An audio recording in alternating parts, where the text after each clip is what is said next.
This is the Nothing Headphone 1. Nothing's very first headphone debut. They worked with Kef on this, and we're going to talk about everything that this has to offer. But one of my favorite things about this is not the funky design. We'll get to that in a bit.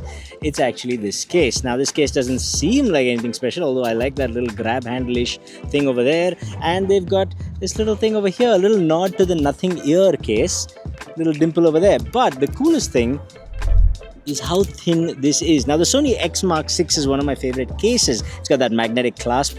Everybody should do that. And it's really nice. It's like they ran water over a pebble and then shaped the case. It's a beautiful thing. But this thing folds this flat and fits in this, which then goes into just anything.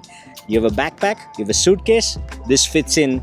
This is the thinnest, basically razor sharp, razor thin case from a headphone point of view, and I love it. I also like the fact that inside is just an overall shape of the headphone where you can place it. There's no specific indents. I'm looking at you, Sony. So it's not like a jigsaw puzzle you have to put together. This just works. And for someone who travels a lot like I do, this is a bit of a godsend. Now, even though I have the black one, oddly it came with the white cables.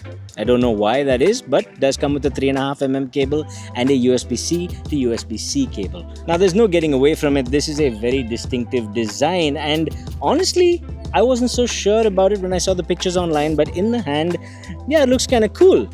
On the head, I do think it's a little goofy, but I think people will get used to it and get over it. It's a little goofy, and there's a little bit of a downside to this design as well. Because of this squarish shape with the hard edges and whatnot, if you are walking against the wind, you can hear it. Even with noise cancelling on, wind noise is a little bit of an issue as a result of this design. Nonetheless, if you're looking to make an impression, if you're looking to stand out of the crowd, this is the way to do it. Now, I do love the build quality. This thing feels very, very solid. The headband, it's all plastic, but it is very well made, down to even the swiveling ear cups. Now, the ear cups swivel mostly just one way and swivels a bit in the other direction as well, which is fine. But interestingly, the swivel in and out like this is spring-loaded. And the reason for that, I think, is because it'll clasp against your head a little more. But on the one hand, that gives you a good seal. On the other hand, that also means that it's going to feel a little bit clampy. And that's not for everyone.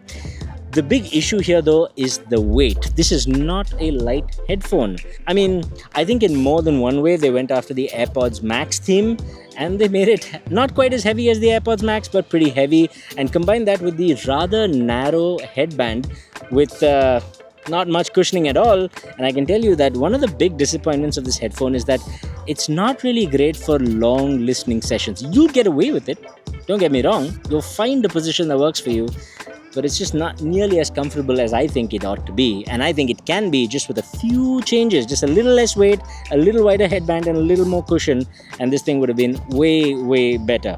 Now, on the ear, there's enough space, at least for my ears, to have a little bit of a wiggle room, so I don't have a problem. Larger ears also should find a little bit of space here. Now, one of the other things I noticed about this was that this is all plastic and it immediately becomes a fingerprint and grease magnet. Still, looks very cool. Got that sound by Kef thing. We'll talk about that later. But yeah, that's going to scratch. There's no getting away from that. Still, very distinctive. The ear cups, I'm not entirely sure if they come off or not, but I can see that there's a little in-ear detection sensor or on-head detection sensor here, so that's a good thing. But the thing by far that I love the most, apart from how compact it becomes when it goes into its case, is the control scheme. There are a lot of different control schemes out there, and my favorite is probably the Sony and Sennheiser variety, where the right ear cup is just one big touch sensor. I think that's fantastic. Physical buttons, you really have to get them right for it to be good. I think they've got this spot on with the Headphone 1. So first of all, you've got 1, 2, 3, 4, 5 buttons, and that's not immediately apparent when you take this headphone out. There's a hidden button. I'll tell you where it is in a second. But it's cool that every single button is a different shape, a different texture, and it just completely even functions differently. For example, there's this roller button, which is also a clicky button. So that's play, pause, and if you long press it, it switches between noise cancelling mode, and if you roll it up and down, it changes your volume. And when you roll it up and down, there's a nice clicking sound that comes with it. It's a really, really nice button, and I love the feel of a roller for volume. It's just something just nice about that. But the one next to that, totally different shape. It's a paddle button where you go left and right for next track or previous track, skipping tracks and whatnot. Now, they say that can also scrub through tracks. I haven't been able to get this to happen. Maybe it works with Spotify or something, I don't know. But if in the future they get it to happen with YouTube or just all music apps, that would be awesome. I've always wanted something to scrub through a podcast without actually going to my screen. That would be cool. Nothing if you can add that functionality, but right now they say it's there. I haven't been able to get it to work. Then there's a power button at the bottom, but the really cool button is the one on the outside. Now, one thing about button placement is that this is actually not that easy for my thumb to get to. So I use my forefinger instead, and that works just fine. And all the buttons are so different that it's easy to differentiate them. This button here is super useful, not only because it's placed well, and again, it looks totally different from the other buttons, but because it can be bound to like 6 or 7 different things. By default, it activates your voice assistant, but you can also get it to switch EQ among other things, which is fantastic. If you've got a balanced EQ and then you've got a bass forward EQ, you can switch between them. That is a very cool thing. Love that functionality. Now, there is one other hidden button on the inside of the right ear cup. That's the Bluetooth pairing button. It took me a while to figure this one out, but yeah, there it is. The Bluetooth pairing button's in there, and it does have multi-point, so you can connect it to 2 devices at the same time. Now, this comes with the Nothing X app, and it's a familiar interface that has all the usual things. It's got noise cancelling and transparency and different modes of noise cancelling, but only one mode of transparency. We'll get to that in the audio quality section. Then it's got spatial audio, which I don't like at all, because when you use spatial audio, you can't use your EQ settings, and that's a pretty important thing, as you'll find out in approximately 1 minute. Bass enhancement, you got device settings, which allows you to use it in low lag mode, in case you're gaming or something like that, allows you to switch between AAC and LDAC, and it's got your over-ear detection and dual connection. But as you can see, the single press button, 1, 2, 3, 4, 5, 6 different options, including the ability to change your EQ preset or mute your microphone when you're on a call. It's a really good thing. This is a very well thought out control scheme, and of course the app layout is also cool. So overall, a great usage experience so far, apart from that discomfort on the head. Now, when it comes to sound, I can keep this really short and simple. Sound Guys has actually measured the noise cancelling performance of this, and you can see it's not that great. It gets to maybe 20 decibels, 25 decibels in the mids, and then it gives you more noise isolation, but that's just isolation. That's just putting something on your head and blocking sound out.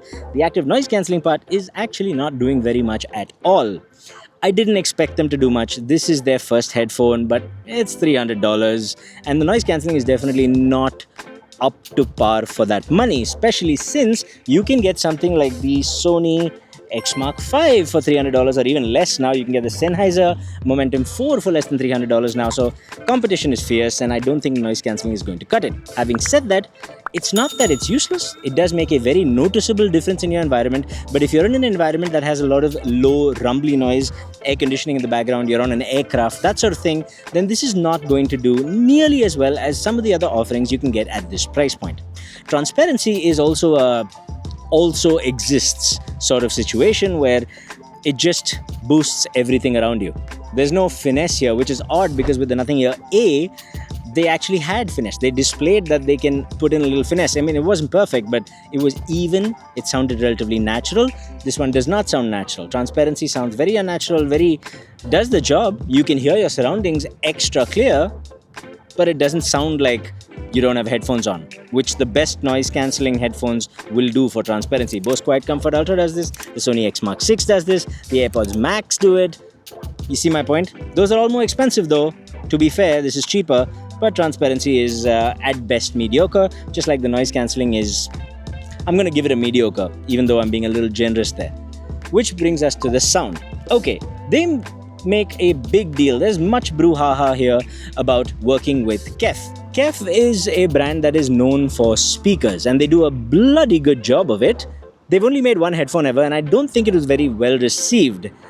Having said that, I don't know to what extent this sound was sculpted by Kef, because if it was, then I think they should distance themselves from this headphone's tuning at the moment, because at least as for the firmware update that I have right now, which is the same that all other reviewers have at the time of writing this review, it is not good. I'm going to put a frequency response up on the screen, and you can, if you know how to read it, you can see it, but it is all kinds of wrong.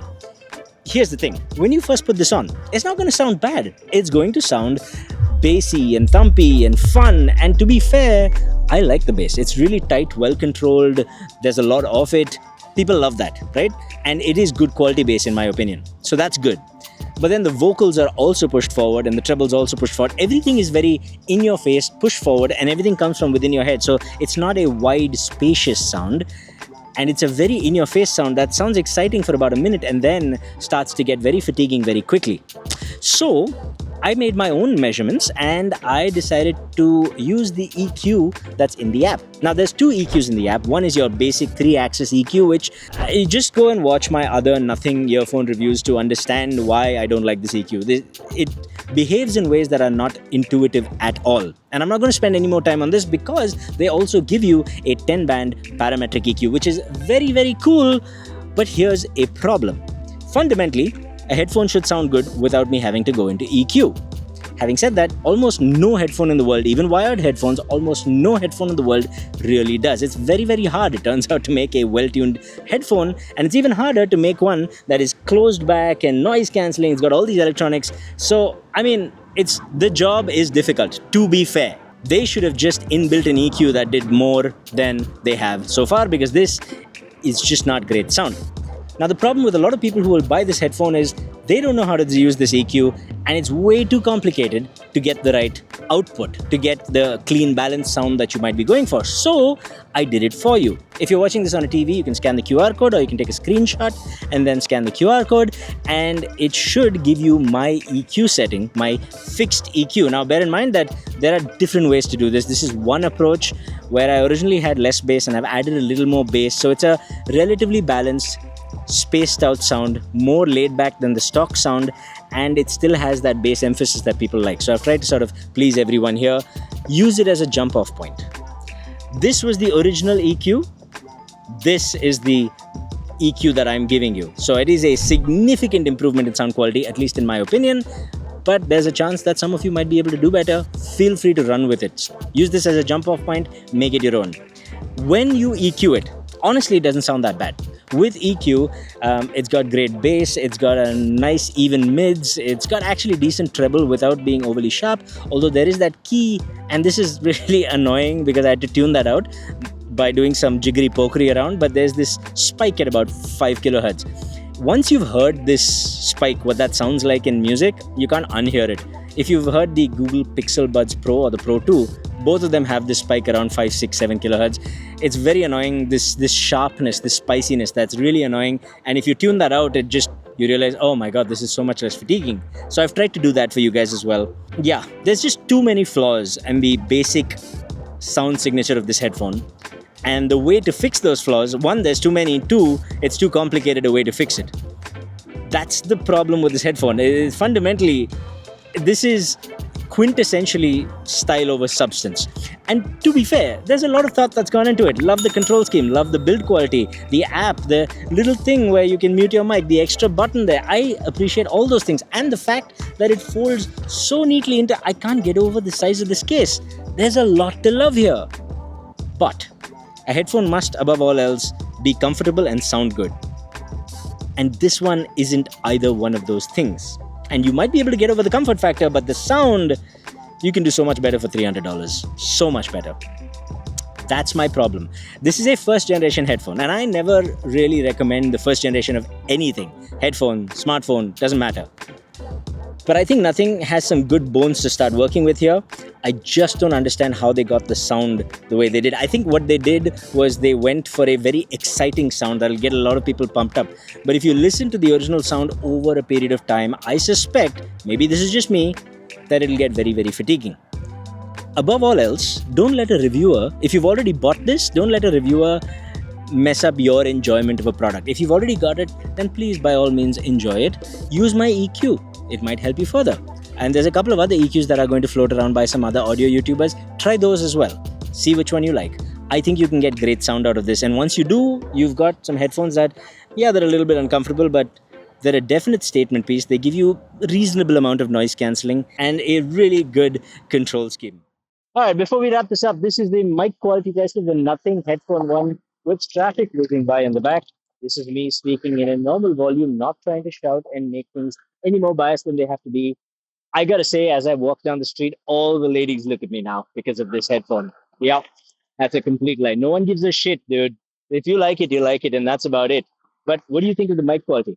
I want to also say the battery life is pretty decent. Not really anything worth talking about. It's good. It's really good. There's just nothing wrong with it.